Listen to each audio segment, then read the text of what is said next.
1 अप्रैल 2026। ये तारीख आप अपने दिमाग में फिट कर लीजिए या किसी डायरी में लिख लीजिए, क्योंकि इस दिन से आपका ओटीपी डालने का तरीका, यूपीआई पेमेंट का तरीका और बैंक अकाउंट को सुरक्षित रखने का तरीका हर कुछ बदलने वाला है। पहला नियम, डायनामिक टू फैक्टर ऑथेंटिकेशन। इसका मतलब आपकी हर पेमेंट को जांचा जाएगा कि वो कहाँ से हो रही है, किस मोबाइल से हो रही है, ये आप ही कर रहे हैं या कोई और। जैसे मान लीजिए, अगर आप रोज दिल्ली से पेमेंट करते हैं और एक दिन पेमेंट मुंबई से हुई, तो बैंक तुरंत आपके फोन पर एक मैसेज भेजेगा जिसे आप अप्रूव करेंगे। उसके बाद ही किसी भी तरह की पेमेंट होगी, वरना नहीं होगी। दूसरा नियम, बैंकिंग ऐप में स्क्रीनशॉट या स्क्रीन रिकॉर्डिंग पर अब पूरी तरह से बैन लगेगा। ये इसलिए किया गया है क्योंकि स्कैमर्स डेस्क जैसे ऐप्स इस्तेमाल करके आपके फ़ोन को कंट्रोल करते हैं और उसको रिकॉर्ड कर लेते हैं, जिसके बाद वो आपके साथ फ्रॉड कराते हैं। तीसरा नियम, नाइट टाइम ट्रांजैक्शन लॉग। यानी अब आपको अपने बैंकिंग ऐप में नया ऑप्शन मिलेंगे, जिससे आप रात 11 बजे से सुबह 6 बजे तक अपने सभी पेमेंट्स या ट्रांजैक्शन को लॉक कर सकते हैं।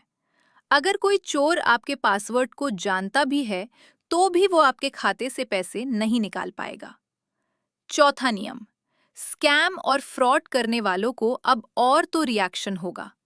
इसका काम होगा, अगर आपके फोन में कोई भी फ्रॉड करने वाला ऐप या मालवी डाउनलोड हो गया है या कर दिया गया है, जैसे ही आप ट्रांजैक्शन करेंगे, उस समय ये आपके पास पारिवारिक वार्निंग देगा कि आप अगर ट्रांजैक्शन करेंगे तो ये आपके पास बार बार एक वार्निंग देगा। पांचवा नियम, ओटीपी सिस्टम में सबसे बड़ा बदलाव, अब एसएमएस में आने वाले ओटीपी बंद हो जाएंगे। तो बैंकिंग ऐप आप यूज करते हैं, उसी में आपको ओटीपी मिलेगा।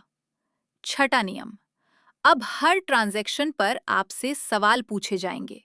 फॉर एग्जाम्पल, अगर आप डेली 2,000 रुपए निकाल रहे हों और अचानक से आपके खाते में 50,000 या लाखों रुपए निकाले जाते हैं, तो आपसे पूछा जा सकता है, आपकी माँ का नाम क्या है, या फिर आप स्कूल से पढ़े हैं।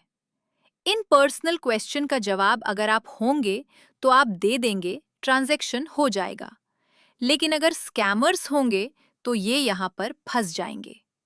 सातवां नियम है बिहेवियर बायोमेट्रिक्स।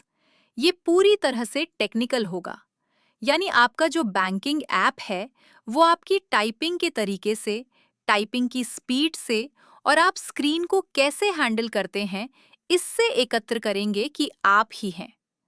अगर स्कैमर्स आपके बैंकिंग ऐप से छेड़छाड़ करते हैं, तो वो उसे टेक्निकली हैंडल करेंगे और देखेंगे कि इसका पैटर्न आपकी तरह है या नहीं। अगर नहीं होता है, तो और ट्रांजैक्शन ब्लॉक कर दी जाएंगी। आठवां और आखिरी नियम, वो है आधार बायोमेट्रिक्स।